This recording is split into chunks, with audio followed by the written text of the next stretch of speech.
Okay, thank you everyone for coming, and thank you to Corpus Christi for allowing us to use the auditorium. I'll get straight to it and introduce the speakers. So on my far right is Colin Brewer. He's a retired psychiatrist and ex-research fellow at Birmingham. He's a medical journalist and author of several books. He's written for The Spectator, The Guardian, and the New Humanist Journal. And he has a keen interest in history, in the history and origins of religions. Alex O'Connor, to my right, is an Oxford University student here with us. He's got an extremely popular YouTube channel on which he discusses politics, philosophy, science, and religion. To my far left is Mohammed Hijab. He's an academic researcher at SOAS in London, and he's also studied in multiple Islamic institutions. I see Mohammed as a kind of public debater. He roams around London, locking horns with Jews, Muslims, Christians, and atheists alike, and as I'm sure you'll all attest if you've seen his YouTube channel, those are most productive conversations that he's had. Abdullah Al-Andalusi is an international activist for Islam and Muslim affairs. He's given extensive talks and written articles rationally critiquing secularism, liberalism, secular democracy and materialism. He's also the co-founder of the public discussion forum, the Muslim Debate Initiative, that promotes open dialogue and critical thought. And without further ado, I'll ask one of the proposition to step up, supporting the motion, Islam explains reality better than atheism. Okay, thank you. Thank you.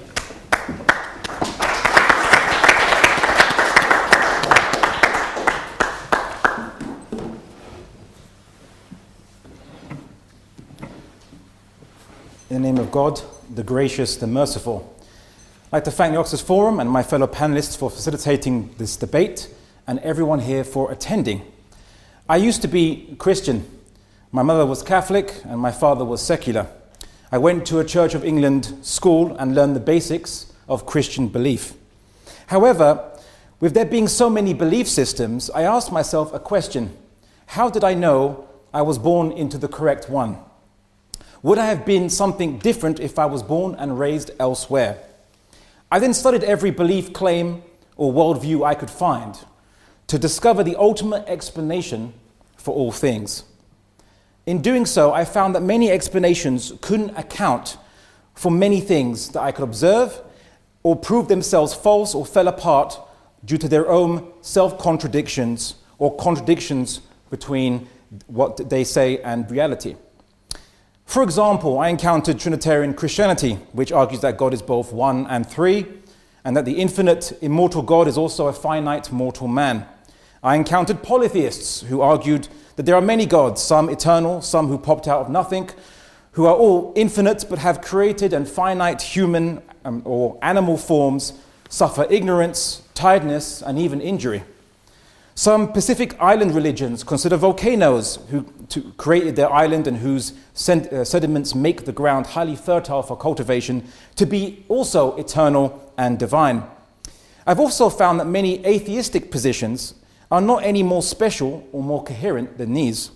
For example, many materialistic worldviews argue that the universe which we see, which is finite, limited, and changing, is also somehow infinite and eternal at the same time.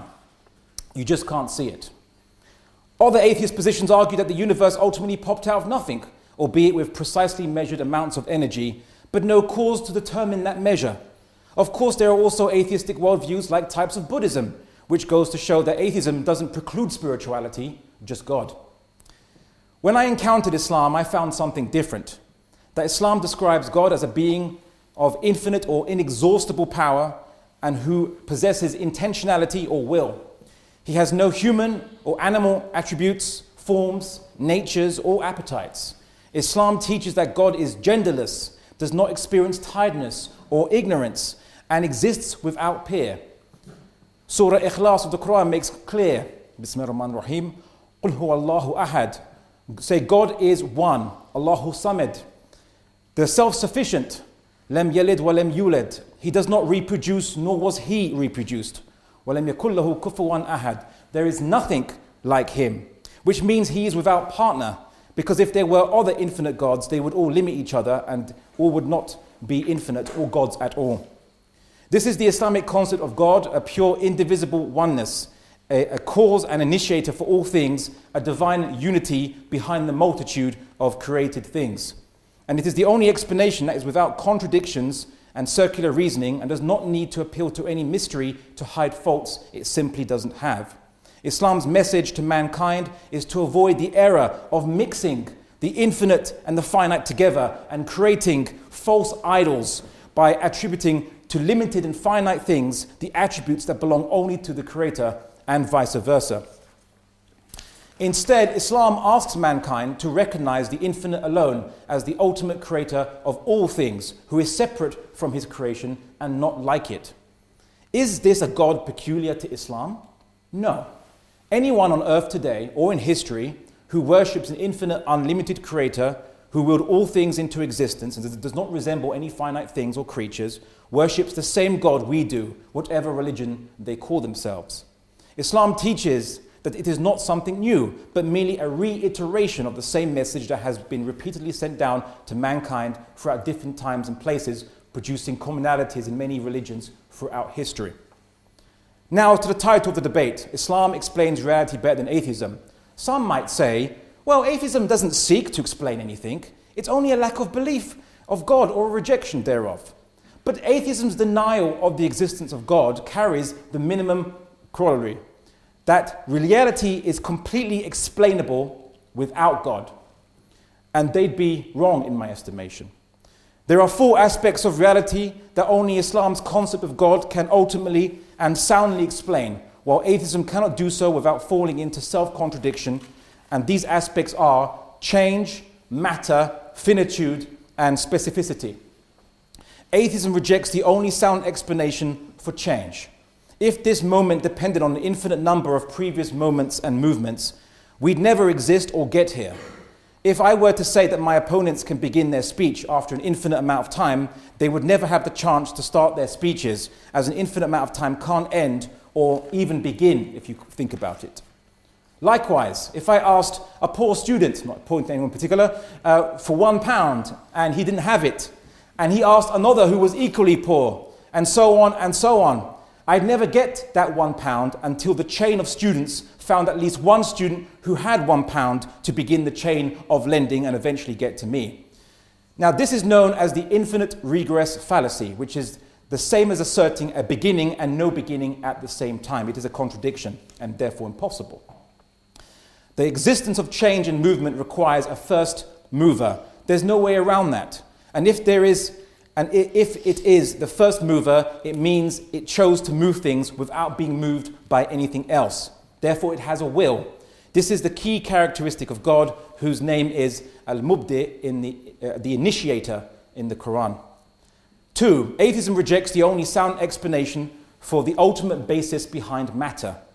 If matter gets its attributes and characteristics because it is made from something more fundamental than it, let's just say subatomic particles and forces, ultimately quarks and bosons, and these things are made of, let's say, quantum vacuum energy or fluctuations in such thing, or superstrings, one or the other for the sake of argument, what is quantum vacuum energy, or what are superstrings, if they even exist, made of?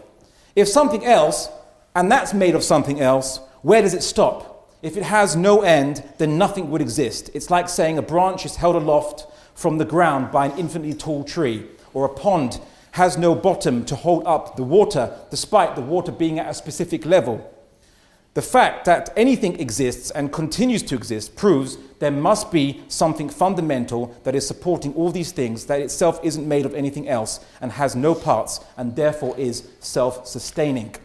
The Quran calls God Ar-Razzaq, the sustainer, Al-Hafidh, the preserver, Al-Samad, the self-sufficient.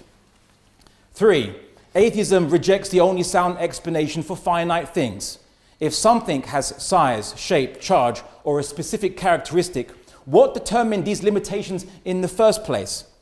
If it were determined by a finite thing outside itself, an efficient cause, going on forever, it's an infinite regress fallacy. If it was determined by the building blocks inside itself, a material cause going on forever into smaller and smaller blocks, it's another infinite regress fallacy. The only possibility left is that all forms and limited characteristics of all finite things were ultimately created by something that has no finite limitations itself, i.e. something infinite, which has no limits that need determining by something else and therefore is the ultimate or necessary thing, and it creates all other things. The Quran calls God Al-Khaliq, the creator. 4. Atheism rejects the only sound explanation for the specificity of finite things. Things in the universe, including the magnitude of the forces of gravity, strong, weak force, and electromagnetism, and the amount of energy contained in the universe, are specific to a certain magnitude, size, quantity, and quality. Considering that the universe could have one quark more than it has, the question is what determined it would be one way and not another. Perhaps the conditions prior to the universe's emergence, shall we say, led to the conditions we see now. But this only shifts the burden of explanation further along the chain. What then determined the precise pre-existing conditions before the universe that led to our universe being the way it is? If we invoke an infinite chain of pre-existing conditions to explain our current condition or the condition of the emergence of the universe, this is yet again another infinite regress fallacy, I'm afraid. The only remaining explanation is that something ultimately chose or determined by its will all things to be the way they are. The Quran calls God Al-Musawwir, the shaper. Islam posits that God ultimately created and sustained all things. He is infinite, unlimited, and self-sustaining, and He alone measured out the numbers of things and apportioned all the regularities, or what you call natural laws, behind all things.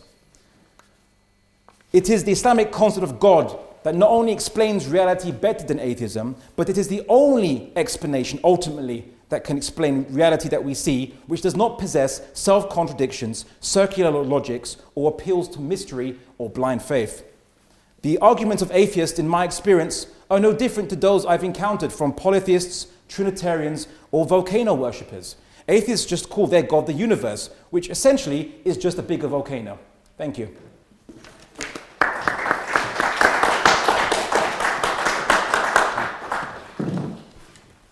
Thank you, Abdullah. Can I have someone from side opposition to go and speak? Thank you.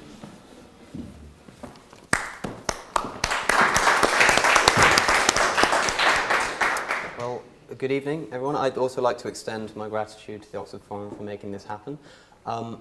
I did have some things to say in preparation, but one thing that we have to understand before we can even begin this discussion is the concept of the burden of proof.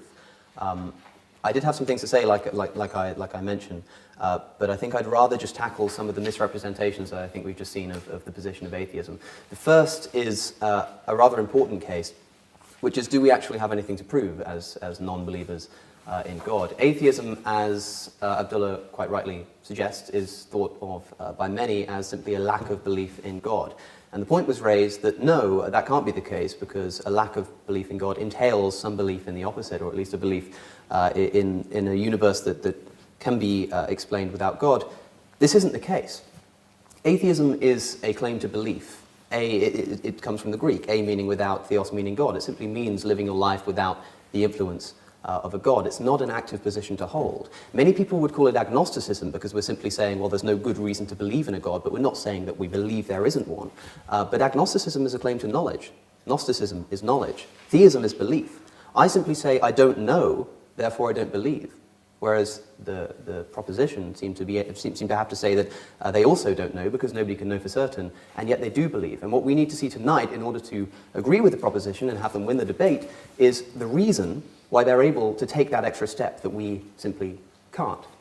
So let me explain with an analogy that comes from a friend of mine called Matt Delahunty, who has given the example of a gumball, a jar of gumballs. What's essentially happening here is we've got a jar of gumballs, and we have no idea how many gumballs are in the jar. And the people to my right are pointing it and saying there are an even number of gumballs in that jar. And I say, you have no good reason to believe that. I don't believe you. And they say, oh, so that entails that you think there's an odd number. Well, of course it doesn't. It just means I don't believe that there's an even number. Just because I don't believe that there's a God doesn't mean I do believe that there's not one. And that's an important point to make clear, because it demonstrates the fact that the burden of proof lies with the proposition. If you, ladies and gentlemen, are not convinced by either side in the debate this evening, then the default position has to be atheism. The default position has to be there's no good reason to believe either way, and so we simply don't believe in Islam. That's why the title of the debate is something of a false dichotomy. But the burden of proof certainly lies with the proposition. But that's not a problem, because there were a number of arguments put forward in an attempt to try and fulfill that proof, which it's worth briefly touching on. For instance, when you bring up the point, Abdullah, about matter, you ask the question, what are superstrings made of? Talking about, I presume, the kind of quantum strings that are thought to be, according to string theory, at the basis of the universe. And you say, essentially, well, what are these made of? And what would that be made of? And what would that be made of? Well, the answer is quite simple. It's, I don't know, and neither do you. And that's the point. Neither of us know. And so I'm simply saying that because we have no reason to know what's at the basis of this reality, what's at the basis of matter, the best thing we can do is throw up our hands and say, until good evidence comes along to believe that it is due to some kind of divine supernatural creator, let's not do so. And certainly, let's not instill that supernatural creator with certain qualities that are an extra leap of faith that you can't take that extra step before you've made the first. Also, on the point of change, you talk about infinite regress, which is problematic. Of course, the problem of everything needing a cause, everything needing an explanation for its existence, whether you frame it as a contingency argument or a cosmological argument, of course, trivially applies to the creator himself, what caused the creator, of course, unless you adopt something of a Kalam cosmological argument that says that, well, we're not talking about everything needing a cause, because, of course, like I say, it would trivially include the creator of the universe. Instead, it's things that begin to exist that need a cause. It's things that have some kind of that have some kind of cause that brings them into existence. The fact of the matter is we have no experience with that. You say that there are atheists who believe that things can come out of nothing. There's no good reason to think that something can't come out of nothing. People often say it's ridiculous to suggest that something can come from nothing. You're not all worried that a hippo has just materialized in your living room while you're out here. But your living room isn't nothing. In fact, there's no nothing in the universe. Lawrence Krauss has shown that if you take away, or written that if you take away every piece of matter from a finite space, and you remove not just the matter, but the radiation and everything that we can conceivably call matter, it still weighs something. Now, that might be a practical limitation. Perhaps there is nothing somewhere and we just haven't been able to access it or create it by removing the sufficient matter in the universe. But the fact of the matter is we have no experience with nothing. And so to say something can't come from nothing is an unjustifiable claim. We've never had any nothing to try it with. In fact, the only time there was nothing, if there was nothing ever at all, must have been before the universe was created. And so the only thing that has actually begun to exist in any meaningful sense is the universe itself. And if the argument is that everything that begins to exist has some kind of cause, and so the universe must have some kind of cause, well, everything that begins to exist is the universe. So when you say everything that begins to exist needs a cause, you're just saying the universe needs a cause. And the conclusion is, of course, that the universe has a cause. And that's the definition of a circular argument. Now, that's the first point. The second thing I'd like to do, I'm not sure how long I've been up here now. I haven't got a good track on time. How long? 5 minutes. Okay, so about halfway through. So let me put to you some of the things that I was thinking of putting forward. Did I not have anything to respond to in the propositions case? I'm sure that there's going to be a lot of discussion of metaphysics this evening. There's going to be a lot of discussion of arguments for the existence of God, the existential arguments, let's call them. And so I wanted to take a brief moment to bring up what might seem like an irrelevancy, but is certainly not. Islam teaches that there is an objective basis to morality in the world. That when you say something is right or wrong, that is a true statement, and that's as true as something like the proposition that the earth orbits the sun. It is a matter of fact. And that means that part of the reality that we're trying to describe with the Islamic worldview is moral realism. There have to be moral truths that are as real as the metaphysical claims that it's making. And what that means, ladies and gentlemen, is that if you find moral claims within the doctrines of Islam that you don't agree with, then you don't agree with Islam. So I want to consider some of the moral elements of this religion and see if it's something that you would be able to throw your weight behind. There are, of course, many examples that I could choose from, but one of the most important areas and one of the most often spoken about areas is the treatment of women. Now, this is problematic because a lot of the time people will point to practical examples. They'll say, look at Saudi Arabia. Women weren't able to drive until very recently, but this is ridiculous. Saudi Arabia can quite easily be shown to not be a real Islamic state, and it's very easy to make a case that that's the state and not the religion.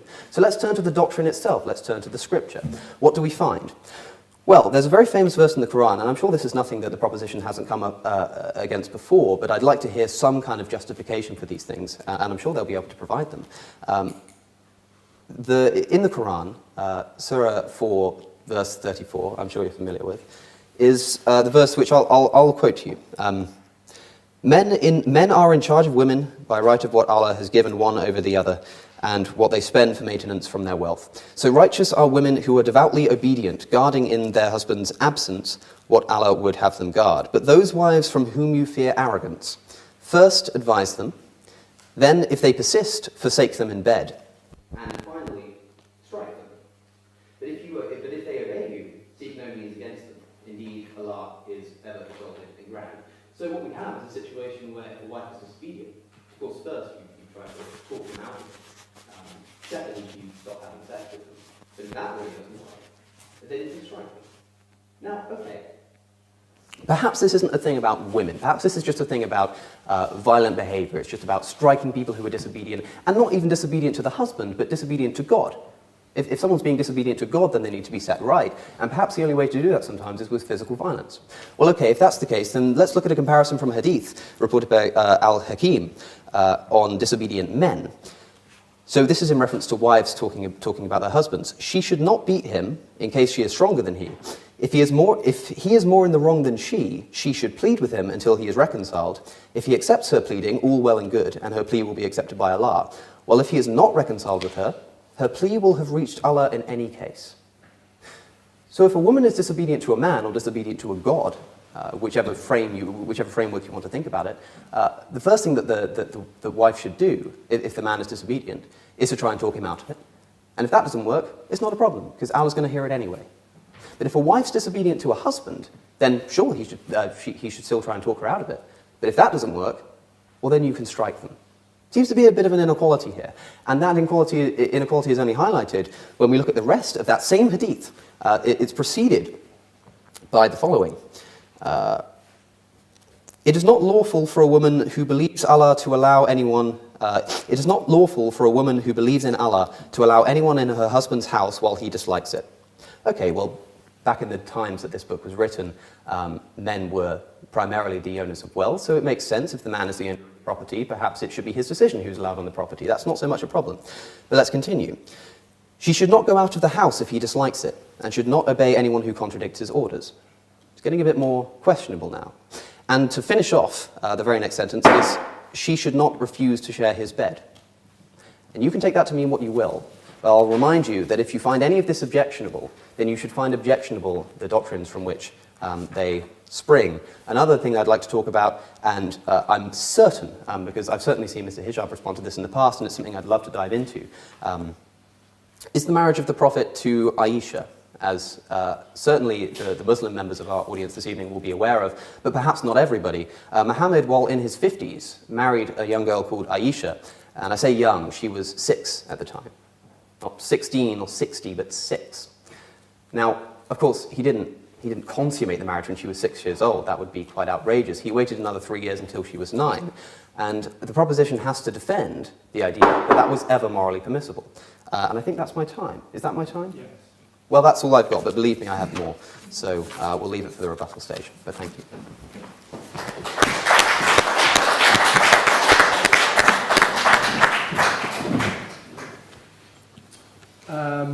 If the next speaker on proposition, Mohammed, thank you.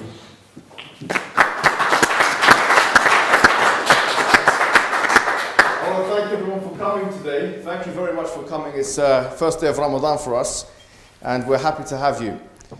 Now, I've come here, me and Abdullah, actually, we've come here to refute magic. Wait a minute, what did you say? Let me say that one more time. We've come here to refute magic. It's actually an interesting magic trick where there is no bunny, there's no hat, and in fact, there's no magician at all. It's the proposition that something can come from nothing. Not only from nothing, ladies and gentlemen, but from nothing and by nothing. The Quran says, أَمْ خُلِقُوا مِنْ غَيْرِ شَيْءٍ أَمْ هُمُ الْخَالِقُونَ أَمْ خَلَقُوا السَّمَاوَاتِ وَالْأَرْضِ بَلْ لَا يُوقِنُونَ. Were they created from nothing? Or were they themselves the creators of themselves? Now we've heard Alex today, for the second time I've heard him say this, he says that the universe may have come into existence from nothing. Minute 14 to 15 in his video, Does the Universe Have a Cause? He says, when the universe came into existence, it well and truly came into existence from nothing. Now, wait a minute. Ladies and gentlemen, I have a challenge. That's an active claim. He said, I'm not here to make any active claims. Sorry, that is an active claim. Look at the syntax of that particular sentence. You're saying the universe came into existence from nothing. Don't pretend to be passive. Oh, I don't know. No, you do know. You're making a statement. Either you know what you're saying or you don't. Tell me how the universe came into existence from nothing and by nothing, ex nihilo. I want to know. Tell me how that's possible metaphysically, ontologically, cosmologically, from first principles. Give me the answer, please. But it's interesting because in his other video, Something from Nothing, where he was debating the contingency argument with a fellow American, or an American man, minute 48, he says this, listen to this. He agrees with the radio guy that was speaking to him, that the universe is a necessary existence. Wait a minute. What's going on here, ladies and gentlemen? What does necessary existence mean? A necessary fact is a fact that cannot be any other way. 2 + 2 = 4. That's eternally going to be the case. So a necessary existence is eternal. It cannot be any other way. So wait a minute, if the universe is eternal, how could it come from nothing? Contradiction. It's a contradiction. You can't have it both ways, my friend. And this is what atheism leads you to. Contradictory set of propositions. Either you have your cake or you want to eat it. What are you going to do with it? Tell me now, did the universe come from nothing? If so, how so? That's an active claim. Is the universe a necessary existence? If so, how so? That is an active claim. Is it eternal? Just, come on, please. Don't pretend to be innocent and agnostic. Number 2. You could say, no, there's a multiverse, or there's an eternal fabric, or there's an eternal universe. But a multiverse has the propensity of being any other way. And, I'm sure you study philosophy, you know what you're talking about. A possible existence, or a contingent existence, is defined by being able to be rearranged in any other way. If it can be arranged in another way, it's not necessary. It's possible or contingent. It's not necessary. So a multiverse cannot be necessary existence because it can be arranged in another way. It can be out of existence. So wait a minute. This is very important, guys. Hold on.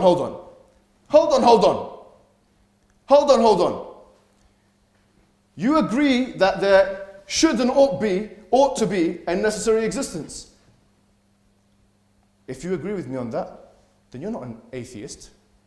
Because the necessary existence is the Islamic definition of God.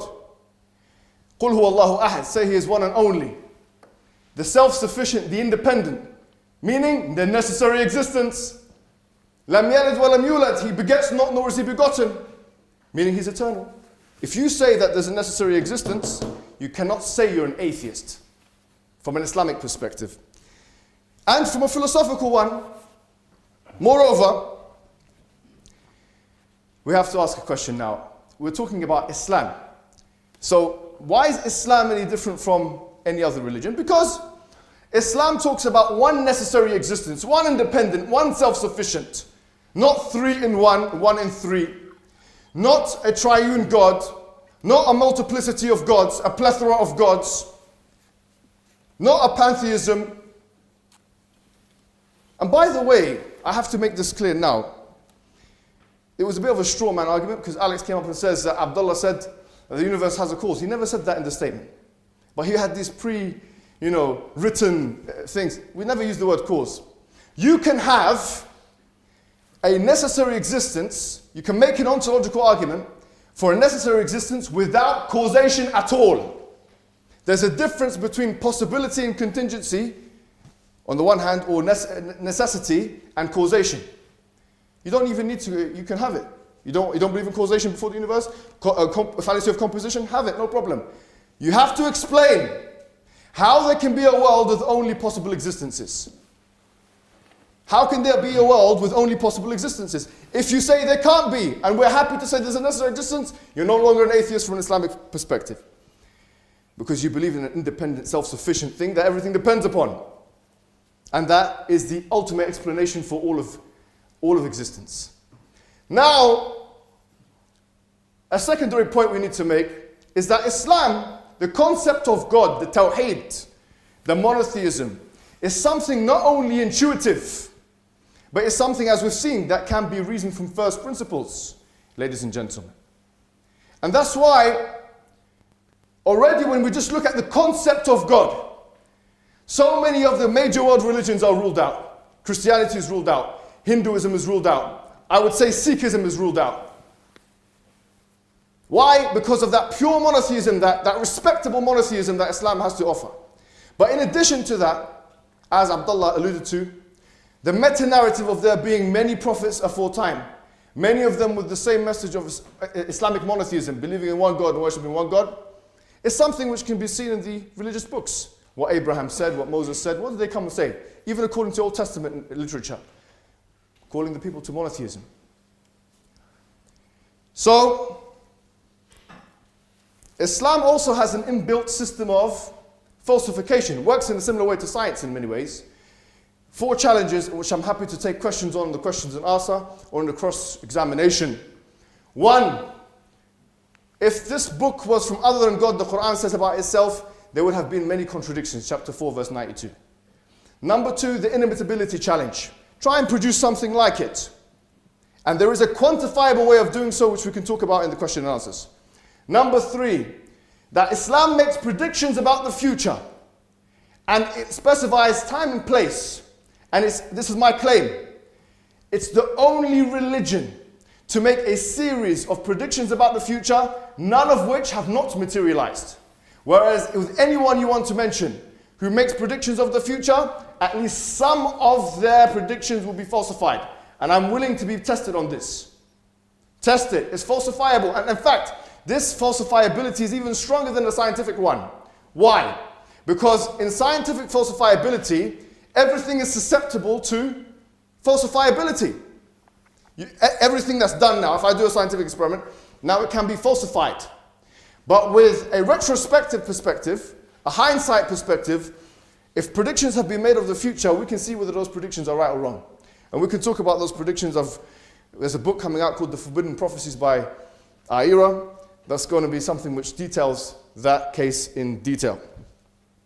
Now the interesting thing is you have a nihilist, someone who does not believe in existential, he's an existential nihilist who's cosmic skeptic. He's an existential nihilist, a moral nihilist. He is an epistemological nihilist. He doesn't even believe in morality. And he's making a moral case today.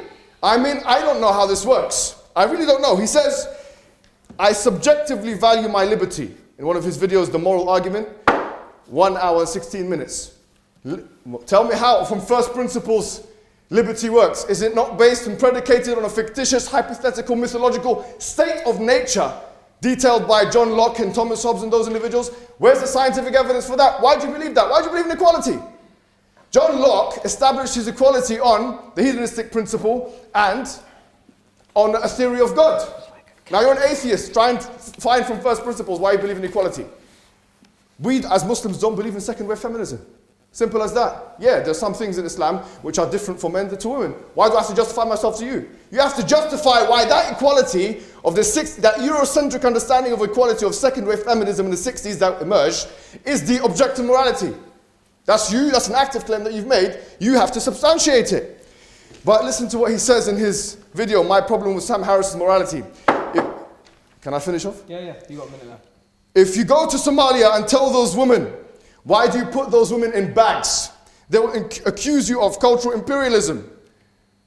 So why are you asking the women if they're put in bags? What kind of discussion is that? What kind of sanctimonious Orientalist understanding of morality is that? You have to first prove your morality. You're a subjective moralist. You don't believe in objective morality. Don't ask me about morality. You don't believe in it. Prove it. That's an active claim. And with that, guys, I want to say one last thing, which is that he made an egregious claim in one of his videos called The Liberal Hypocrisy on Islam. He said Islam is a racist religion. And I will tell you that Islam is the only religion ancient religion in the world which completely negates racism. Look at chapter 49, verse 13 of the Quran. Look at the Prophet. He said there's no virtue of a black man over a white man, an Arab over a non-Arab. Now, he's got 3 options. Option 1, to retract the statement. Option 2, Yes, option 2, to provide the evidence, or option 3, face public humiliation today. And there's no fourth option. So don't make claims about morality and about Islam if you haven't even read the Islamic literature and you don't know what is in its contents. Sorry for I know it's quite a, performance, but it's a passionate topic for us. I'm thanking everyone here, and I also thank Cosmic Skeptic for coming and for once speaking to the Muslim community rather than about them. Thank you very much for listening.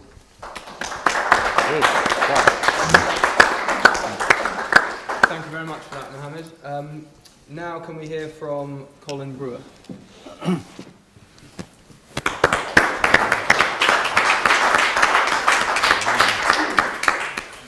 I'm a bit of an amateur at this. These guys are all more or less professional. I wish I was as certain of anything as the people on this side of the table seem to be of absolutely everything. And I want to start by not singling out Islam particularly, because Islam is just one of those monotheisms that seems to find atheism terribly worrying. I mean, whether the theistic religions believe in one god or many gods, they're terrified of people who don't believe in any gods. And when they have the power to do so, and in the case of Christianity, when they had the power to do so, they routinely try to silence people like me at best by censorship, at worst by imprisonment, exile, or execution. And there's nothing particularly Islamic about this. Christianity was executing people just for being the wrong sort of Christian before Islam was a twinkle in Muhammad's eye. And they continued to do so until 1826, which was when the Spanish Inquisition executed its last victim. Here, I want to quote you a couple of worried Christians talking about atheism in the 17th century. One of them was both French theologians. One of them said, "I am afraid that atheist writings will disclose thoughts to me that would throw me into a fear from which I would not be able to return." And his contemporary, André d'Abillon, said that for such skeptics there is no punishment violent enough for so dark a crime.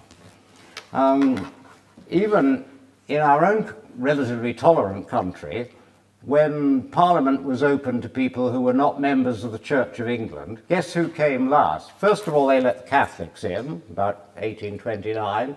They let the Jews in about 1850. They let atheists in about 1880.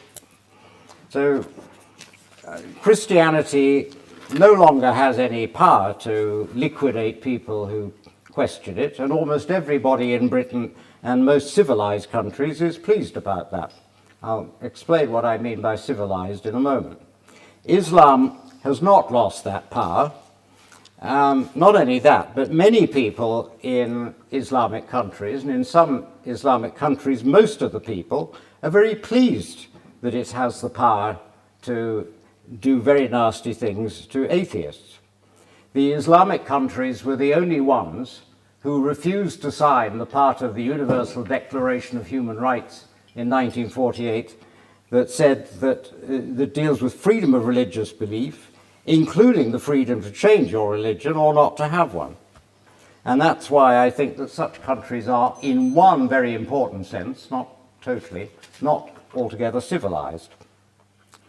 Last year, I was asked by a professor of English at the university in one of the more liberal Arab countries if I would write an article for his small Arab language departmental journal on Sigmund Freud's use of language.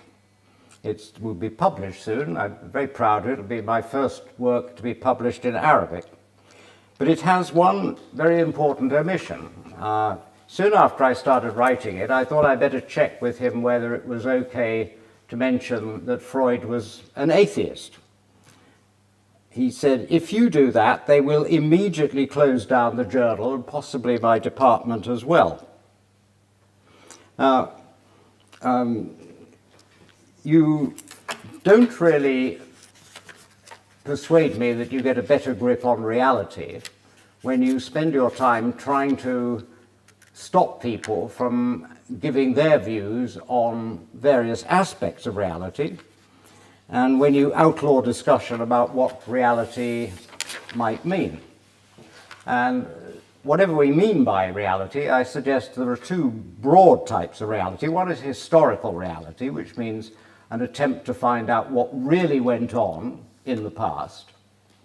And the other sort of reality is current reality, things that we can examine, question now. So let's deal with the historical ones first. A few years ago, I was on holiday in Morocco, and we hired a driver to take us around, and it was quite a long drive. He'd been to university in Britain. His English was excellent, and naturally enough, the discussion turned to Islam, and he was very keen to tell us his thoughts. And I learned from him that it is completely wrong that Jesus was the Son of God and that he died on the cross. Now, these are the fundamental tenets of Christianity. They don't get any more fundamental than that. And he said that probably, and there's a certain amount of debate about this among Islamic scholars, that it may have been actually Judas, suitably disguised, who died on the cross. Now, not being a theist, I don't particularly care which of them is right. They cannot both be right. Either Jesus died on the cross or he did not die on the cross, and either he was Jesus or he was Judas. But they cannot both be right. They can, however, both be wrong. And that is the problem when you start insisting that things written in ancient documents must be believed without any question. There is actually a lot of questioning to be done about the origins of the Quran. There is very little documentary evidence for about 200 years. Christianity is bad enough because there is nothing about Christianity that dates from earlier than about 40 to 60 years after the crucifixion.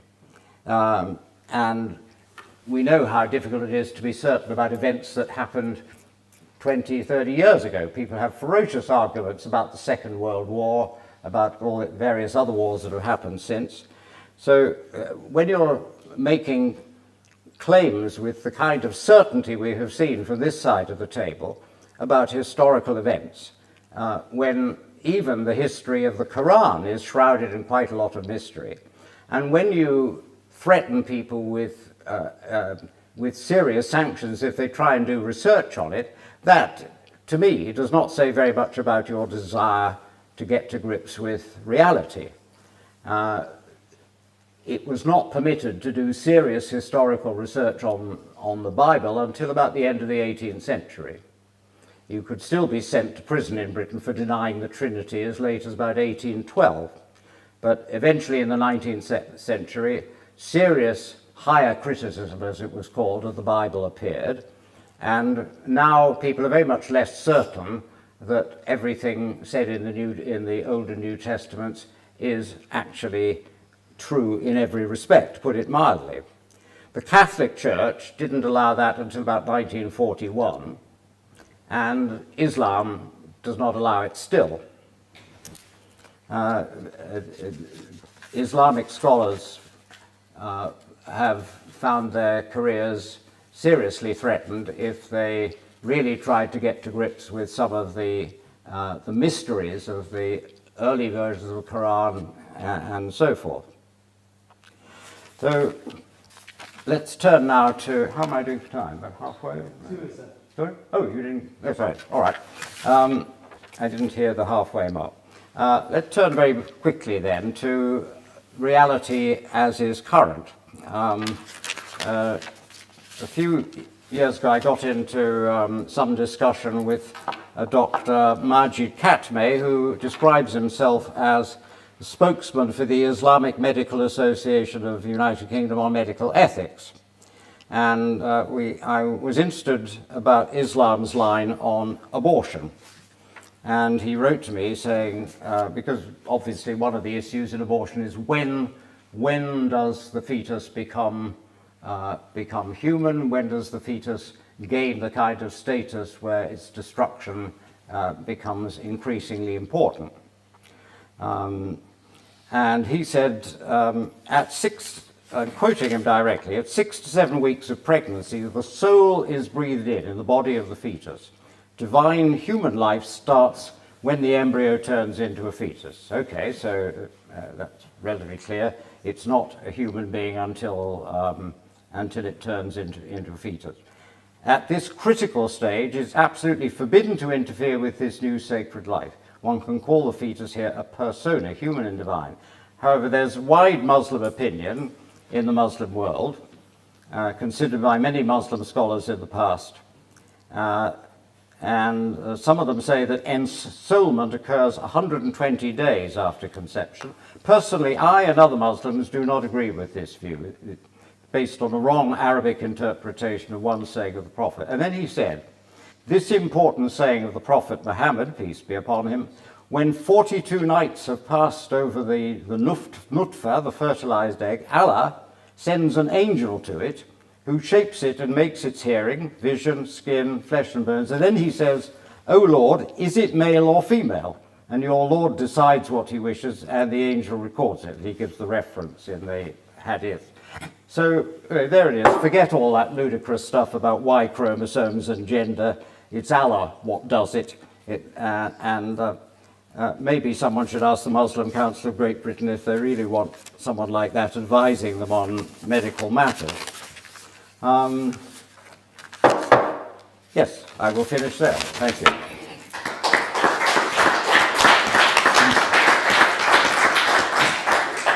Thank you very much for that, Colin. Is there any argument on this side that you particularly want to address from these two gentlemen on my right? Yeah, well, I'll just go with the conversation to myself then, and we'll start off. Yeah. So basically, I think maybe my colleague is used to debating perhaps some certain Christians and what have you. I like to think that perhaps we're a slightly different breed in terms of our approach or philosophical approach. I don't think he addressed actually what I said, and I think strawman my argument. For example, I'll give you an example. So I never said everything that begins to exist has a cause. I never used that because you could always say, well, how do you know everything does begin to exist? And that would require empirical verification, which is that's why I never said it in the first place. I merely posited that ultimately, and I don't know where this ultimately is, I just said ultimately there will be a cause. I don't know how old the universe is. Maybe we've been through a couple, 6 or 7 big bangs and big crunches until getting to this point. Of course, the universe is everything that exists. I merely said that at some point, it has to start somewhere because an infinite regress would mean there would be no change, no creation, nothing. And the same for things like what matter is composed of. I never made an assumption that it is quantum vacuum energy or superstrings, which a lot of scientists now doubt the idea of superstring theory, a bit fantastical. But I just posit those two, like say whatever you want. The question can always be asked, what are they made out of? What are they made out of? If their attributes come from what they're made out of, for example, then what can they be made out of? Until you get to the point where there must be something that's fundamental, a fundamental substratum that supports all reality's existence. And if it's fundamental and it's necessary, then it wouldn't be limited and it would be self-sufficient because it wouldn't require anything prior to it or underneath it or further more fundamental than itself. So these are the kind of the arguments I made, but I guess just to kind of reframe this discussion in terms of what I mean by atheism or why I mentioned the term atheism. You're right, atheism isn't a belief, but I posited that it carries a necessary corollary, something attached to it, which is if you don't believe in God's existence, not that you may be just, it's just your default. No, if you don't believe in God's existence, that means that your worldview does not require you to posit God to explain things. And I really posited that reality imposes certain problems if you want to keep God out of that discussion, because ultimately you can't explain cause, matter, specificity, or limited and finite things. And my explanation isn't one where I know stuff because I've observed it, is that God is the only explanation to avoid self-contradictions. And that's pretty much it. Like I'm saying, if we take 2 and we add 2, I know that this will equal 4 because taking the premises, the conclusion must follow. So likewise, I know that the premises are the existence of finite things. That's the premises. So I know that eventually at some point, it must follow that there must be a beginning point, a creating point, a start point, and a fundamental substratum that's supporting all things. Even though I don't know where that is, where the boundary of that is, that's my argument. Could you put that into deductive form? Into deductive form, well, I yeah, thought I was... so 2 plus 2 equals 4 is a deductive form. It's a premise and a conclusion. It's not deductive form to say there is matter and matter must have a beginning. What's the deductive argument there? Well, for example, it's the avoidance of contradiction. So because I just explain. So if I was to say 2 plus 2 equals 6, right, and 6 meaning what we conventionally understand 6 to be, we'd know that was wrong because of contradiction. So my point was that if you were to say, well, before us, or before this point in time, there was an infinite number of moments or movements, I would say we would never reach this point in time because it would be a contradiction. I know what he's trying to get at. It's one of the longest questions I've ever been asked. I think you know what I'm saying. You're trying to say, you want us to say everything that begins to exist has a cause. No, that's not necessarily the kalam. That's not what I'm going for. All I'm saying is that the reason why you can say that 2 plus 2 equals 6 is false is because you're right, it leads to a logical contradiction. The reason for that is because it's essentially a logically valid argument with premises and conclusions, and you can identify exactly how it contradicts. You can put it into a truth table and show that it's false. 2 plus 2 equals 4? Yes. It's a tautology though. 2 plus 2 equals 4. Well, precisely. It's a tautology, and you can prove that deductively. But there's no... Can you highlight precisely what the premises are and the conclusions are of your argument here so you can do it in the same way? Because it does if you're going to say that it leads to contradictions if you don't agree with the conclusion. Well, it does because an infinite regress is basically saying that there was no beginning and yet we're explaining, or there was no cause and we're explaining the cause of things, or we're explaining the beginning of things, or we're explaining movement. So there was no first movement, but there is movement. So it creates a contradiction in terms because in essence we rely on a pre-existing state or a pre-existing conditions of movement, and yet ultimately you're saying there is no beginning to this pre-existing thing. There's just an eternal chain, that there is no start to it, and therefore it's the same as saying nothing actually I'm trying to get exists. you to prove that we require Right, so I've got one statement that can kind of summarize it for you. Anything susceptible to addition or subtraction cannot be infinite. Okay, so it doesn't need to be a deductive 3-stage deduction. Well, no, that makes it a deduction. Right, so no, I'm just giving one statement. What he's saying is that if you have an infinite thing and you add to it, then there's the absurdity of adding to an infinite physical quantitative thing. So you'd have to disprove that statement. Now we've made the statement, anything susceptible to addition or subtraction cannot be infinite. So in order for you to prove your infinite regress, if you wanted to prove it, you have to prove, or you have to show how it's demonstrably possible for something to have infinity as a quality, as well as addition and subtraction there as well. No, I don't. So then you can't really make any claim. I don't know, but I'm not making a claim, that's the thing. So then why are we having this discussion? Because I'm opposing your claims. Well, you can't oppose your claim is that it requires it, and I'm just asking you why that's the case. I'm saying anything that is... The logical form, the idea that it is logically necessary to have causation, or that there can't be... No, we didn't say anything about causation. There can't be an infinite regress. No, I've just said, what I've said... Can we just have a final statement from you and from you? Yeah. The statement... Sorry, I apologise. The statement I made was that anything susceptible to addition or subtraction cannot be quantitatively infinite. Yes, you have to... If you're rejecting that, you have to disprove that. How is it physically, mathematically, or otherwise, how is it possible to have a quantifiable infinite which is susceptible to addition or subtraction? That's all you have to do. It's another issue of burden of proof. It's not on me to prove that. Well, I've just made the claim. It's false. It's you to prove that's true, and you failed to do so. Okay, I'll give you an example. And if you'll allow me to answer the question, the answer is... Can we just leave it after this one, yeah? The answer is that you're right, like these things are required according to laws of logic and physics that are predicated on the existence of the universe. And we're talking about the universe... Why is it predicated on the existence of the universe? Because... Can you prove it?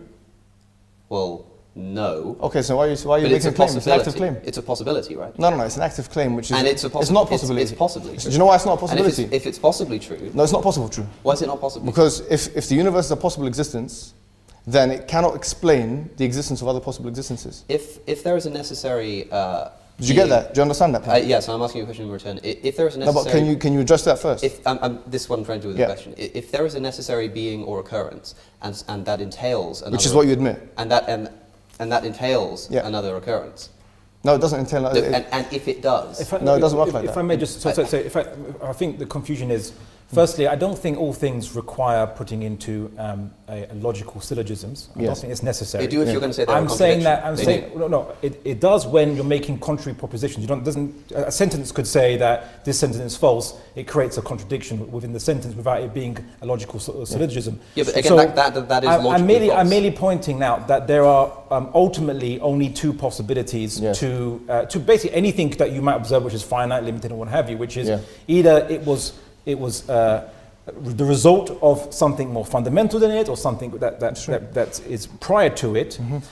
And if you ask, well, what was prior to it, anything, or what is more fundamental to anything, either it's something that's like itself, as in something finite, limited as well, or something not the case, not finite and not limited. So I'm saying that if we go down the pathway of just constantly insisting on there's a continual chain prior to this existence of finite, limited things, nothing would exist, because that would cause an infinite regress fallacy, and thereby the contradiction is manifest. As opposed to ultimately at some point saying, well, actually, you know what? At some point, I don't know where, but at some point there was a beginning, or there was something that was not finite, whereby it doesn't have limitations. And just to kind of justify to you, limitations requires explanation. Something that doesn't have limitations doesn't require explanation, because there's no limits for it to be, there's nothing to create its limits for it to be explained by something else. No, it still requires explanation. Absolutely. Getting tangled up. Colin, do you want to jump in? Yeah, I want to make the very old, simple observation that if you say God created it all, the next obvious question, of course, is who created God? And Colin, nobody has given a very satisfactory just No, please let me finish. Let me finish. Sorry, apologies. And the second one is, as I say, you are talking the language of certainty. What we have learned in the course of my lifetime is that the origins of the universe have been pushed further and further back in time. It's a fascinating study. I don't pretend to understand more than the average man in the street about it. But to say that we clearly understand the nature of creation seems to me extremely arrogant, and to pretend that you can speak with certainty about something like that, I think is, to put it mildly, not justified. Well, I think it's a little arrogant to actually dismiss what we actually said, because we never actually claimed that we know every tiny particle in this universe, or how big it is, or where it began. We never actually said that. So it shows that you weren't listening. I'm just saying that you did. I'm just saying that it shows that you weren't listening to what we were saying, and some people might say that's arrogant too. What I'm saying is very simply this: creation or causation, or whatever you want to call it, is to limit something, to define its limitation. Like when you draw a circle, you're drawing a limitation. So limitations require explanation. But if something has no limitation, then there's nothing that requires it to be determined, because it has there's no boundaries that exist in it. It is fundamentally unlimited. Exactly. That's why we say it doesn't require creation. You can't just posit a necessary being and say it doesn't require any explanation. No, we're not positing. I didn't say necessary. I said, but that's the opposite of limited. No, because limitations require explanation, right? Not lack thereof. Right? And limitation as opposed to what? What's the opposition? As opposed to not being limited. And what is something? And what is something that's not limited? Well, it's necessary, because if it's not necessary, then it's limited. What's your definition of necessary? Because you keep using it incorrectly. What's your understanding of necessary existence? Well, you were talking about contingent things. It's the opposite of that. So something can you give a something that cannot have been differently. That cannot be differently, and there's no explanation for it.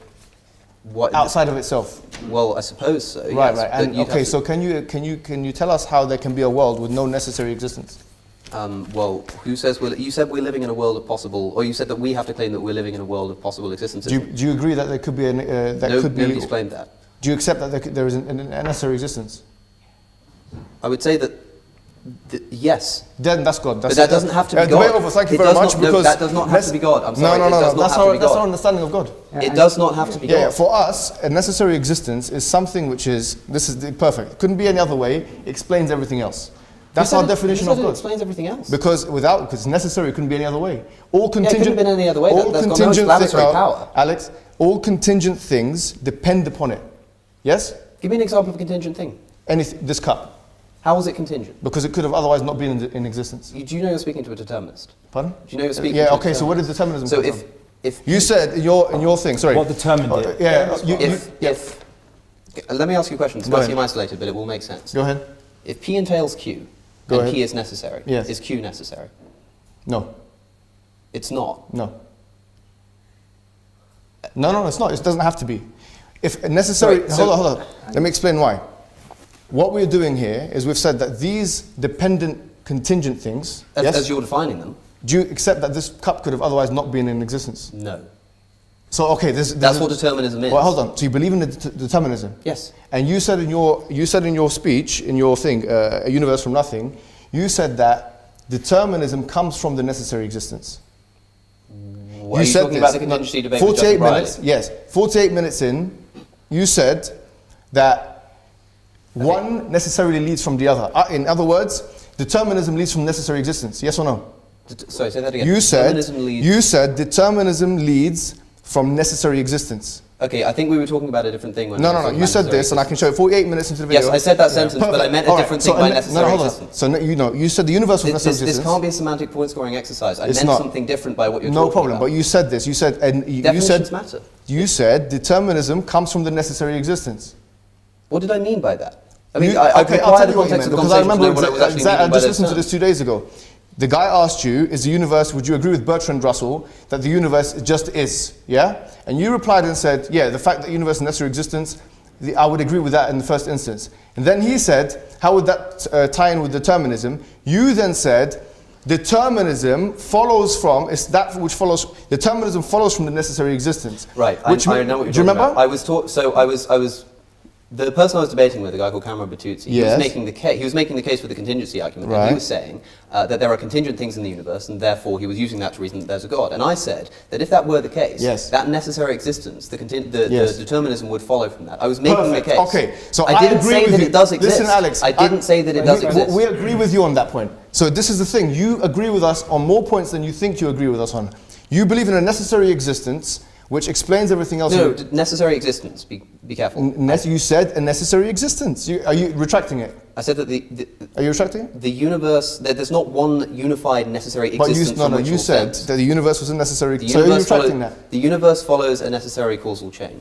Okay, so you said, hold on, you said the universe is a necessary existence, and then you said determinism follows from that. Now I'm saying that. Okay, how about this? If I said that and I meant what you think I meant by that, then yes, I retract it. But I don't think that's what I meant. I think what it is, Alex, is that you. But people can go and look that for themselves. So You're very good at making arguments against things I used to believe in. Okay, so you used to believe in it because, okay, now it's perfect. Guys, we're not on speaker's corner. Okay. No. Turn it down a bit, right? Argument, counter. No, it's important, guys, because if you're changing your argument Can I have an answer? Yeah, you're changing it because now you've been cornered. That's the only reason why you've changed your argument. Okay, Thank you. I'll do that. I respond to Who created God?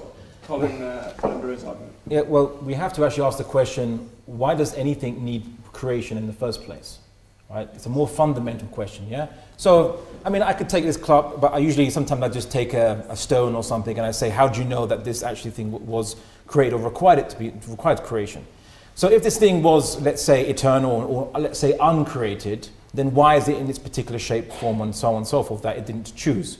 If something was uncreated and nothing determined its limitations, then it wouldn't have limitations, which is my point.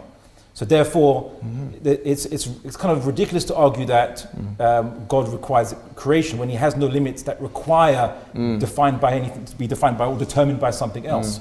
And that's why we know that anything is created is only because it has limitations. How long do you think God's been around for?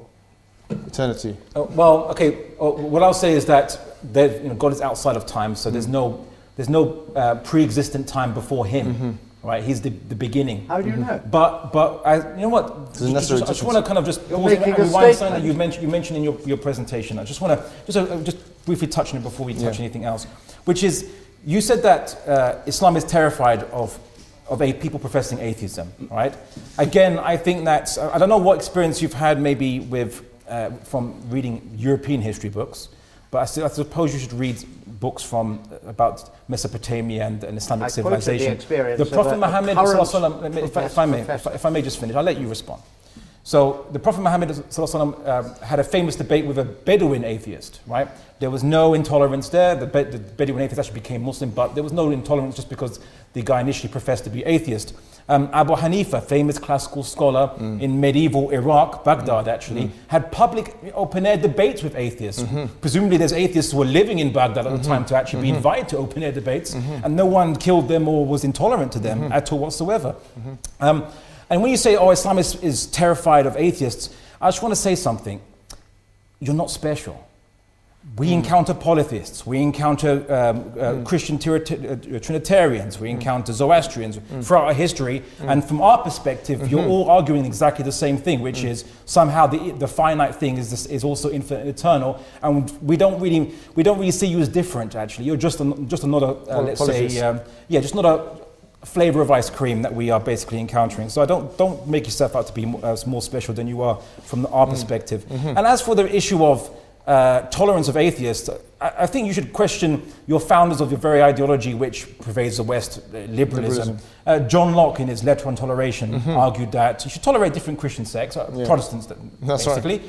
But not atheists, because you can't trust what they say. They don't believe in any higher moral value other than maybe what is expedient. Rousseau made also the same argument, and some people say that under the current, you could say, atheistic idea as opposed to the natural rights arguments of John Locke, but the Benthamite arguments of utilitarianism. Really, morality is only based on expediency, and then people's rights are based on whether it's expedient to the state to even tolerate your rights. So now this is not related to the debate itself, but the guy brought it up, and it's really disingenuous to bring up in that kind of debate. Yes, I mean, are you suggesting that someone like Socrates was a deeply immoral man? No, I'm not saying it. I'm saying John Locke. You seem to be implying. No. John Locke said that you can't trust atheists. He didn't say that they are necessarily by default. The difference is that the things which our worldview are based upon, which are the philosophies of these men, we can say that those areas of their philosophies were wrong. John Locke said some pretty egregious things. You're nihilist. How can you say anything's right? The difference is, we'll get to that. The difference is... No, you can't say that you're wrong. No, I'm not going to grant you that. I'm not going to grant you that. You don't believe in objective morality. The difference is that you can't do the same thing. No, you can't do it at all. When there is something immoral... You don't believe in objective when there is something immoral in the basis... When there is something immoral that comes from somebody who founded the worldview that we believe in, and something else unrelatedly that he said that no longer applies was wrong... Can you prove it's immoral? We can say... that we disagree with what he had to say. On your worldview? We can say that we disagree what he had to. You're making an active claim. So you can't do the same thing. You're making an active claim. When there's immoralities in the Quran, you can't make the same. Look, we have just allowed you to speak, and there are many times I could have interjected and asked you similar questions, and you're making a two-quay fallacy, and you're smart enough to know it. You can't just turn around and say that you're a hypocrite for being a moral nihilist, especially since I'm not one anymore. Oh, you've changed your mind now. Yes. So you've retracted that statement as well. What statement? The ones that you said you're a moral nihilist. What do you think moral subjectivism meant to me and means to me? What do you think? I don't know what it means to you, man. That's a subjective statement. So you're saying you can't say this because you're a moral subjectivist and a moral nihilist. Yeah, you're making a moral claim. You're passing moral judgment. What is moral subjectivism? Yeah, so you don't have objective morality. It's not fixed. It's not true or false. Despite human thoughts or convictions, that morality is true. So it's only first person subjective. Let's get a succinct answer to that. Yeah, my question, can I ask one question, then you can answer it? Yeah, go. My question is, he's made it very clear on his public profile that this man does not believe in objective morality. Why and how can you say this in one breath and then passing moral judgments which are based on liberalism? Can you explain how atheism accounts for that, or how it does it? As I say, that's a two-quay fallacy. It's not a two-quay fallacy. It is Latin for you as well. It's simply saying, well, you do this too, so who are you to speak? That's not what we're doing here. We are working on your worldview. Your worldview claims that morality is objective, and your worldview has objective moral statements, like the ones I've highlighted. It's your job to prove that those can be coherent with any kind of objective morality. God is all-knowing. God said so. That's what we believe. Anything God says is all-knowing. Anything God says is moral. Yes. Okay, can you refute that, please? I don't need to. All I need you can't do it. That's why. I'm not trying to change your mind. I'm trying to talk for the audience. And if the audience find moral precepts within Islam that they disagree with, they have to disagree with If Islam. you have an all-knowing agency, as you have said, if God says something is moral, then it is moral as a matter of fact. That's what we say. Yeah. And so if the people here this evening disagree with the moral precepts of Islam, they have to disagree with Islam. Socialization. Yes. So let's talk about that and let's see if it's really socialization. If there's something more to it than that. Okay. You said, if I heard you correctly, anything that God says is moral. Absolutely. How do you know what God said? Well, okay, here, go back to our argument that I said, that we said that We have revelations aforetime, the final revelation is the Quran. It has a falsifiability test. I gave you 4 things: preservation, inimitability, contradictions, and I also taught you about predictions of the Quran and the Sunnah. Now, in order for you to say that the Quran is false, you have to falsify it. Like a scientist would have to falsify a theory in order for them to say that that is wrong. Now, if you can't produce any evidence for that, then really you can only remain agnostic on the issue. How do you know that the words contained in the Quran were the words that were actually supposed to have been spoken to Muhammad by the angel Gabriel, supposing that any of us in the modern world can actually believe anything like that? Yeah, okay, so first and foremost, with regards to morality, it's actually completely irrelevant in this debate concerning when we're discussing explanation of reality. If you don't believe in objective morality, then there's nothing to compare the morality of Islam with. That's right. To say that it is discordant with it. Yes. Right? So I think it's a massive red herring, and I think that friend of yours will talk about a few fallacies concerning bringing it up in the first place. You have to first present to us objective morality and then compare it to Islam's morality and say they don't fit. But you can't, and that's my point. And also the fact that you say, well, if we don't like some morality in the past or some basis for justifying morality in the past, we can change it. Well, that's what's scary. Because in modern, 21st century Europe and on 20th century Europe, need I say more, people thought that morality of people's protections of rights and things were no longer convenient for the nation's security, and then they prejudicially persecuted certain minorities because it was no longer beneficial from their estimation. And there's no objective basis to argue against it other than you say, well, I personally don't like or find it distasteful what they did. So that is actually scary that you don't have objective morality, because there's no actual promise of rights that you can actually underwrite. As for the, well, no. I mean, well, yes. I mean, there are. Okay. I mean, you're either asking a question or you're just having another opening statement. Look, the subjectivity of morality doesn't lie at the level of the act itself. It lies at the level of the motivations. I can say to somebody, like I am a psychological hedonist in the same way that Mill was. I can say I know what people's motivations are, ultimately speaking, and there are objective facts to be known about how to achieve a goal. So it's not a case. Moral subjectivism. Mill didn't say this. Moral objectivism. Moral. I said I'm a psychological utilitarian, utilitarian like John Stuart Mill, not just a utilitarian. Okay. Well, I'll and respond to I hope the audience can notice the difference in the level of interjection here. Like I'm trying to really listen to what you have to say, but you've got to let me respond. Okay, go ahead. Psychological utilitarianism means that we can know what people's motivations are, and I think we can. There are objective things to be known about how to achieve those goals. If somebody thinks that something's right and I think it's wrong, it's not a case of throw your hands up in the air and say it's everybody's opinion. That's not what moral subjectivism is. That's confusing moral subjectivism with moral relativism. That's not what we're doing. No, hold on. And those are not the same thing. Can we respond? Go. All right, so Mill, in chapter 4 of his book on utilitarianism, he actually gave us an exact way of identifying what he called the principle of utility. Yes. And through that, he talked about desirability and how when you see that something is desirable for someone, then that is an evidence that it's something which ought to be done. Okay. Now, hold on, excuse me. It's not true. No, hold on. You can check. I've just given you a reference. Yeah, you can check. The title is not called. You're interjecting now. Yes, I am, because the so, title is not. Level of interjection. The title. I didn't say the audience can notice I'm not interjecting. I said that the audience can notice the disparity in it. Sometimes an interjection is needed, and the interjection here is that the title. The title of that chapter. There is a purpose. There is a reason why the title of that chapter is not the proof of utilitarianism. It is not. The title of that chapter is.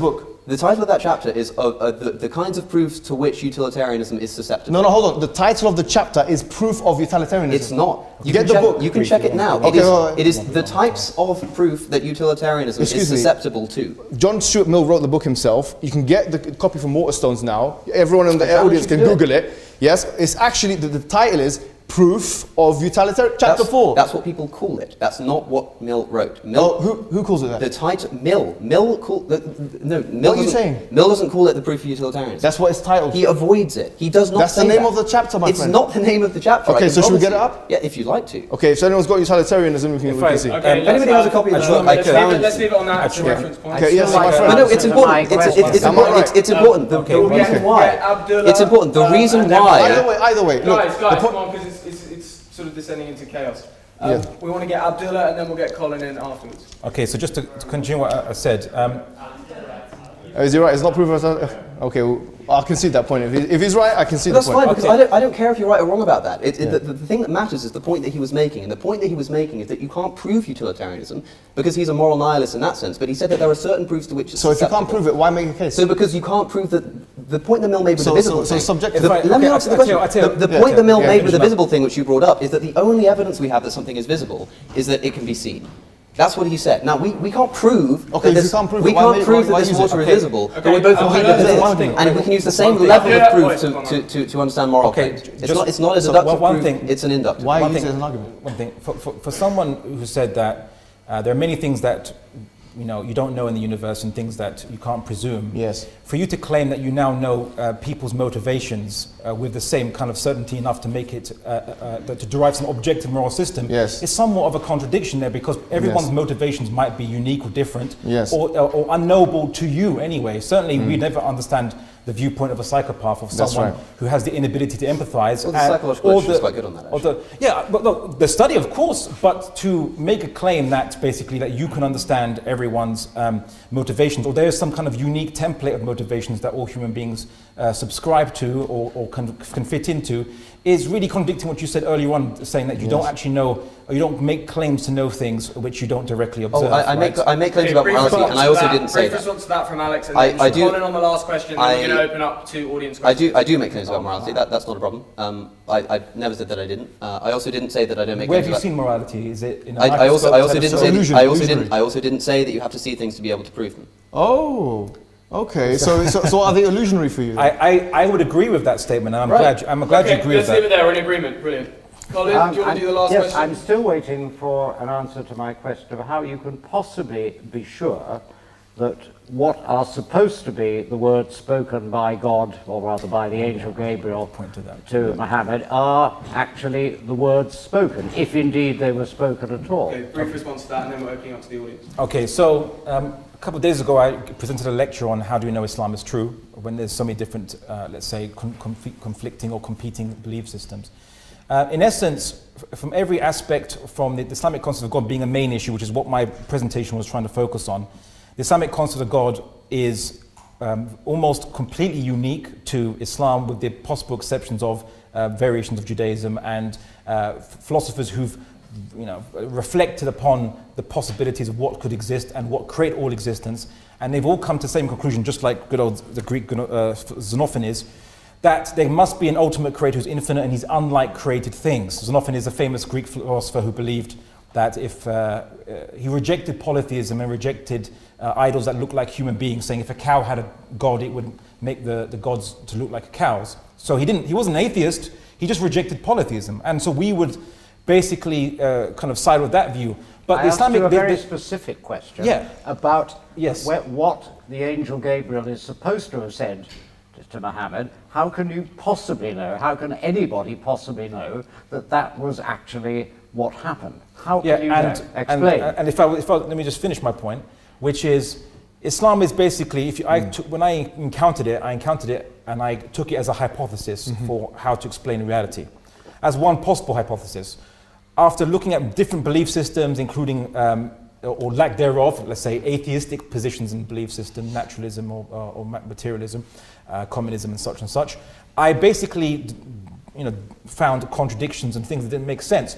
And it kind of almost had a process of elimination that Islam was the only one left that actually didn't suffer any internal contradictions, both compared to the observable reality as well as within itself. And that's a very tough thing it's a very tall order to actually achieve if you're not explaining everything, quite literally everything. So, and caveat, not the particularities of things like quarks and bosons, in case you actually say, you're claiming to explain everything. No, but what I noticed is that Islam was the only one left. And then after further investigation, after I thought maybe it could have been a different way, maybe if one particular Islamic doctrine shouldn't exist, or if it was a different way, and I realized that produces contradictions, to the point that I came to the conclusion that Islam was the only possible explanation to explain reality, which is why I was very thrilled to do this debate in the first place. But without going to things like hell's existence and all this other stuff, the main key selling point, you say, of Islam, of the hypothesis of Islam, to explain reality, was its concept of God, which is almost virtually unique to itself, and it's just rationally consistent and coherent. I didn't ask you about Islam's concept of God. I asked you very specifically about how you can possibly know that the concept of God, whatever it is, that emerges from the Quran, can have been dictated to Muhammad by the angel Gabriel. I take it, therefore, that you cannot answer that question. Thank you. Well, it's kind of like the equivalent kind of challenge you're saying. I mean, now we can discuss how do we know the messenger that related the message how do we know from analysis of that it's accurate? But I wanted just to kind of That's what I'd like to know. I know. What I was asking. I know. And I wanted to do a kind of a different angle to answer that question, which is what got me into Islam in the first place wasn't answering a different question. Let me finish, sir. What got me into Islam in the first place wasn't me looking at the claims or trying to go back in the time machine to find out if the Prophet Muhammad existed or the angel Gabriel came to him. I looked at the message itself and the consistency of the message itself with the universe led me to a conclusion that they both come from the same author. And that's why I became Muslim. In other words, you can't possibly know, it's just your... Okay, we'll leave it to the audience. And see what they have let's to have say. some audience questions. The gentleman in the middle there. Do you want this one, yeah? Yeah, sure.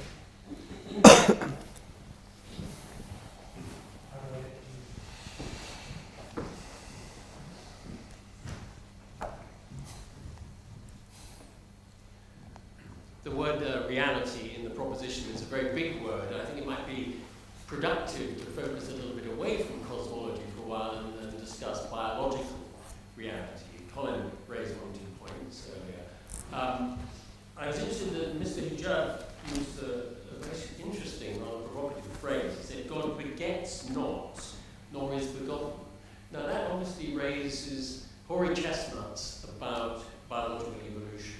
I'm going to assume that nobody in this room denies that life forms have evolved over time in our bit of the known universe. The big question is, was there agency behind that? And speaking as a biologist, it's clear to me that one of the driving forces behind what I consider to be the evolutionary principle is faulty copying, which occasionally opportunistically results in benefits to an organism and therefore proliferation of that gene. The big question is, assuming we all accept that life forms have evolved, was there agency behind that? In your case, is the agency delivering faulty copying? Okay, so there's 2 questions there. Do you agree with the theory of evolution? Okay.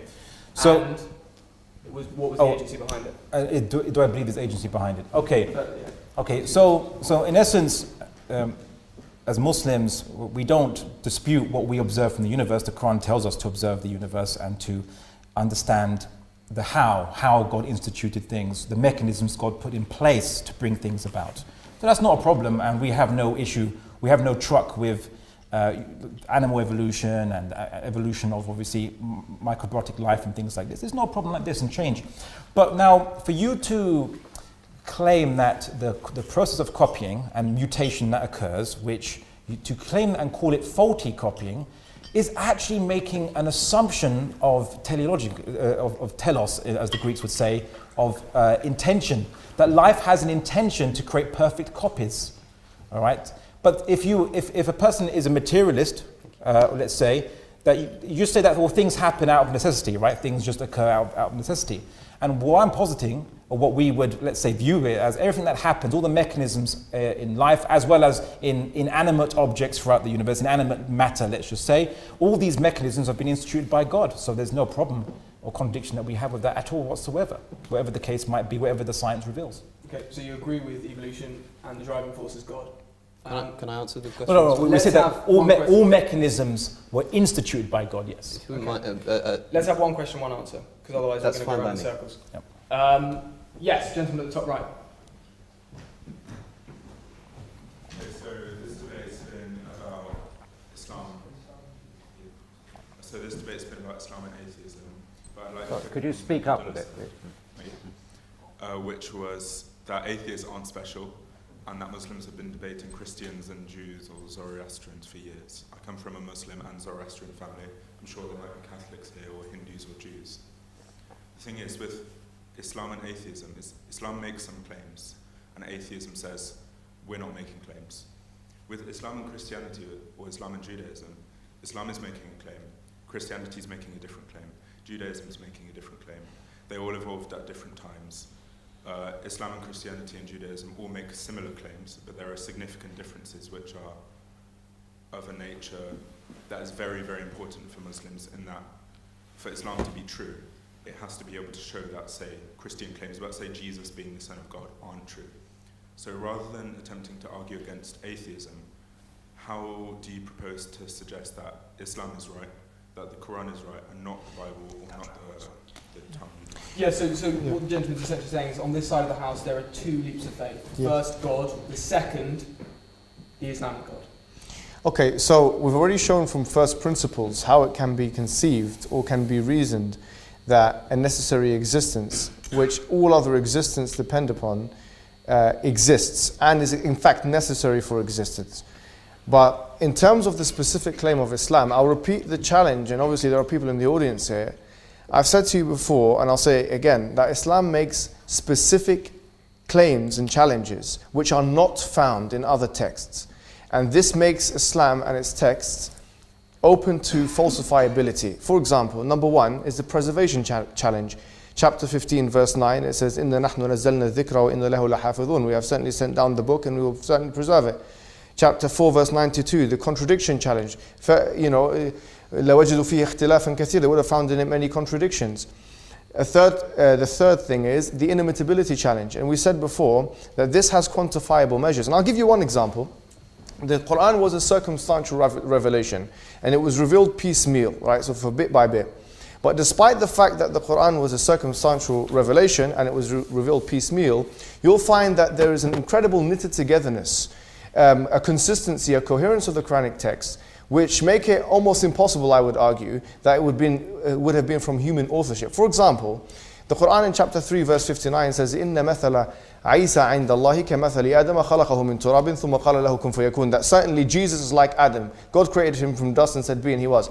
Now notice it says he's like Adam, and if you count the amount of times Adam is mentioned in the Quran, it's 25 times. If you count the amount of times that Jesus mentioned in the Quran, it's also 25 times. Now this is one of, I would say, a plethora of examples, which if you were to churn this into a probability machine, you'll find makes it highly doubtable, unprobable, that this could have been done from someone who is being asked questions and answering in the form of revelation. The fourth thing I mentioned was the predictions of the Quran. So for example, the fact that the Quran in chapter 30 verses 1 to 6 predicts that the Roman Empire would beat the Persian Empire from 6 to 9 years, and we have corroborating evidence from this from non-Islamic sources. For example, Theophius in the 9th century writes this down, and so on. Now the thing is, if you find all other, this is my claim is if you look at all other religions, world religions, if there are predictions that are made, I will be able to find you, and this is a challenge I'll put out there for everyone, I'll be able to find you a false prophecy from the major world religions. If someone claims to be a fortune teller, Nostradamus, Charles Russell, from the, whoever it may be, those individuals made a series of predictions, some of which came true, some of which did not. Now what I'm saying is quite bold. I'm saying that the Islamic position is you will not be able to find one thing that the Prophet of Islam or the Quran says will come true that does not come true. And from that we predicate our cosmological understanding that okay, the hereafter, which is something we can't see, just like the future is unseeable, is also going to be actualized, materialized in the same way that everything else has. So we have falsifiability test. This falsifiability test is not in other scriptures, and in order for you to disregard the Quran and the Sunnah, you first have to go through the process, just as a scientist would, of falsifying our claims. Okay, that's an interesting Thank you. point. Does anyone on this side want to respond to that? I think it's a good point. There's internal consistency in the Quran, and it's been dictated piecemeal over time. How is it not that there's been a higher order dictating things? I mean, I'd rather briskly move on to other questions, but I don't think that... I'd say internal consistency is certainly required to say that the Quran is accurate, but it's not sufficient. Yeah, I said 4 things. That was one. Yeah. Okay. I would agree with that, actually. Yeah. Okay, let's get another question. Does anyone want to ask anything? I don't think you actually responded properly to that question, which is how can you demonstrate that what is written in the Bible, for example, is not true if what's written in the Quran contradicts it. I gave as an example in my address the Islamic view that it was not Jesus who died on the cross. How can you possibly prove that? How can you know it even if it were so, how can you possibly prove it? How can you claim that anything like that can be known with certainty? And how can you show that the people who reported it in the Bible were wrong? Can I say for the record, I don't think that's necessary to do, because I have to be very careful with the burden of proof here, which is that the proof needs to lie with the person making the claim, right? The Christians claim that Jesus died and was risen. They need to prove that. The fact that I can't disprove it doesn't mean that I can't have a case against it. I would Come to the dark Oh, side. no, I don't think that the Christian claim is necessarily any more credible than the Islamic one.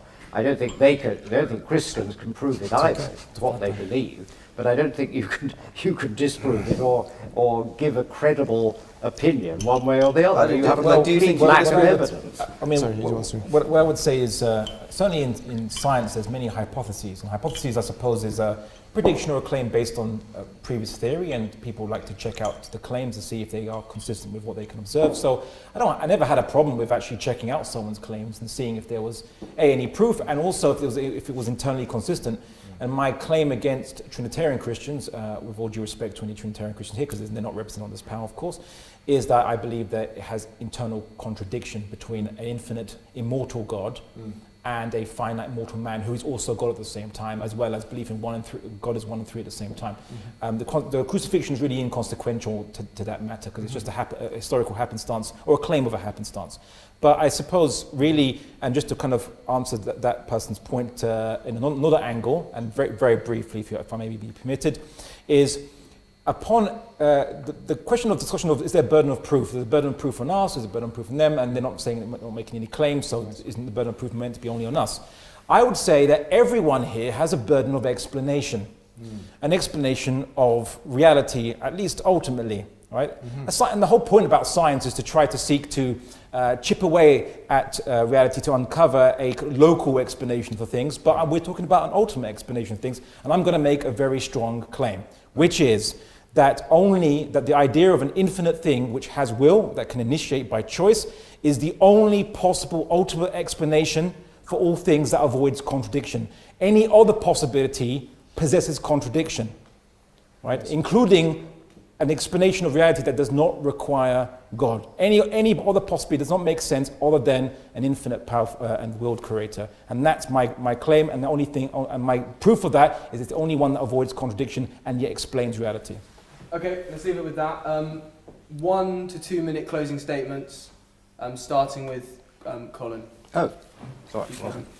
Wasn't really expecting that. Okay, Sorry, well, we can start with Alex and then... No, I'm happy to do it. It'll be very brief. There's an old Russian proverb that says, it is good to know the truth, but it is better to be happy. And when you're talking about reality can be very unpleasant. Religion is very bad for talking about reality, but it's quite good for talking about happiness. So if happiness is more important to you than truth, then Islam, like any other religion, can protect you against reality. Otherwise, I suggest you stick with reality. It may be unpleasant, but it is actually what should guide you. Okay, closing statement, Abdullah. Okay. Well, firstly, I want to thank my interlocutors on both sides. Thank you very much for attending, and I look forward to maybe future discussions with all of you. So I'll just kind of finish up by saying that I don't think my arguments have been, my four kind of problems that I've posed to atheists that have been kind of addressed, the explanation for change, matter, finitude, and specificity, these things haven't been explained. If this moment depended on an infinite amount of pre-existing moments with no beginning, no start point, then we wouldn't get to this point. And of course, if there is a start point, then the question is what's making this starting thing begin the chain of creation or causality or whatever, or continuously, whatever you want to call it. Well, if it's something else, then it's not the first thing. So if it's initiating, then it can only do so out of choice. And that's the only explanation that avoids any contradictions. And I think I'll kind of finish up by saying that I'm glad that science wasn't invoked necessarily on either side to prove either side's point. But I will say this, and just a slight kind of interesting observation. In the Quran commands Muslims to observe the world, to see how God made and instituted things, and Islamic science, well, science within Islamic civilization flourished because of it, with Islamic scientists citing the Quran as their motivation to understand God's will more, the second holy book of Islam, the universe, the ayat of Allah. But there's no command in atheism to do so. In fact, you could be a solipsist, a nihilist, or an existentialist, and not believe there's even an external reality in the first place.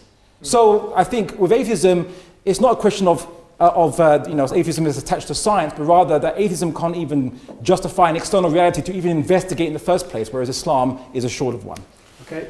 You can also be an atheist and a horse rider. They have nothing to do with each other. Atheism doesn't entail certain beliefs, and you can be a solipsistic atheist, but you don't have to be a solipsistic atheist. You're right to say that the issues that you bring up, especially the 4 points you make, haven't been addressed.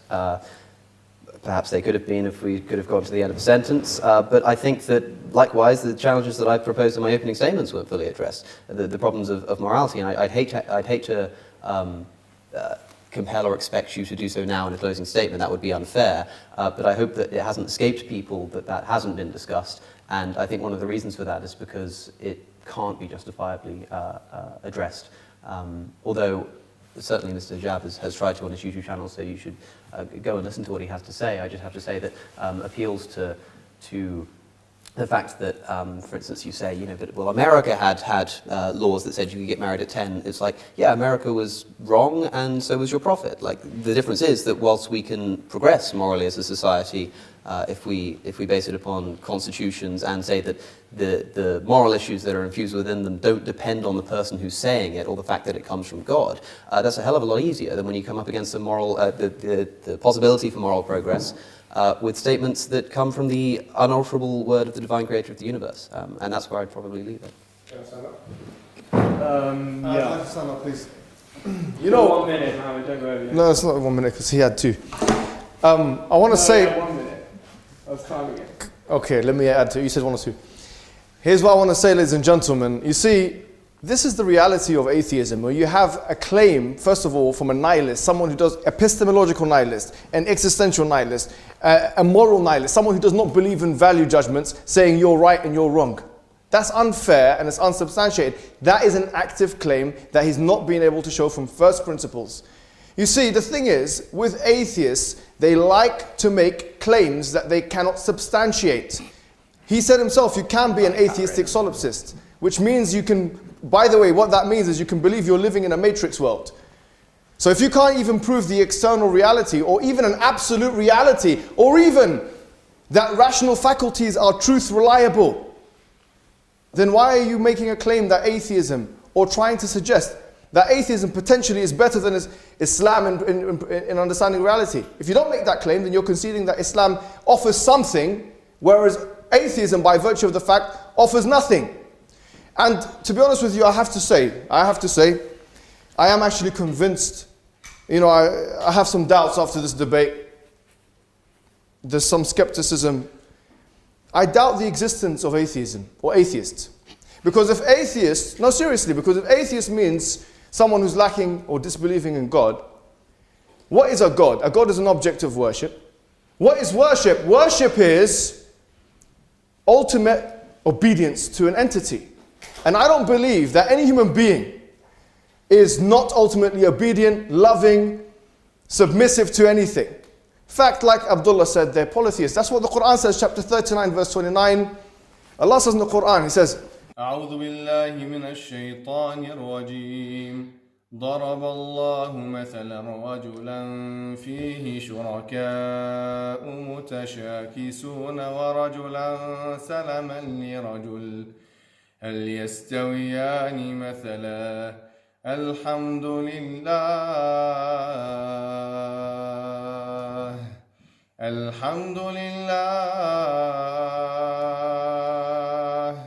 بل أكثرهم لا يعلمون إنك ميت وإنهم ميتون ثم إنكم يوم القيامة عند ربكم تختصمون فمن أظلم ممن كذب على الله وكذب بآياته وكذب بالصدق إذ جاءه فمن أظلم ممن كذب على الله وكذب بالصدق إذ جاءه أليس في جهنم مثوى للكافرين. So Allah subhanahu wa ta'ala says in the Quran, He says, ضرب الله مثلا, Allah has struck a parable, رجلا فيه شركاء, a man who has many different slave masters. وَرَجُلًا سَلَمًا لِرَجُلٍ, and another person, another man with only one slave master. Are they the same in comparison with each other? Alhamdulillah, praise be to Allah. بَلْ أَكْثَرُهُمْ لَا يَعْلَمُونَ, nay, most of them do not know. You're gonna die, i.e. Prophet Muhammad, and they are gonna die. Then you will be presented to Allah disputing with one another, i.e. on the Day of Judgment. Allah then says, and who is more oppressive than the one who denies God's signs and persistently denies His evidences when they are presented to him? Is there not in the hellfire a resting place for the oppressors? Atheists have many gods. Muslims are just telling atheists to redirect their veneration, admiration, and their worship, instead of to the many gods, to the one God. And that is our case. And thank you very much for listening.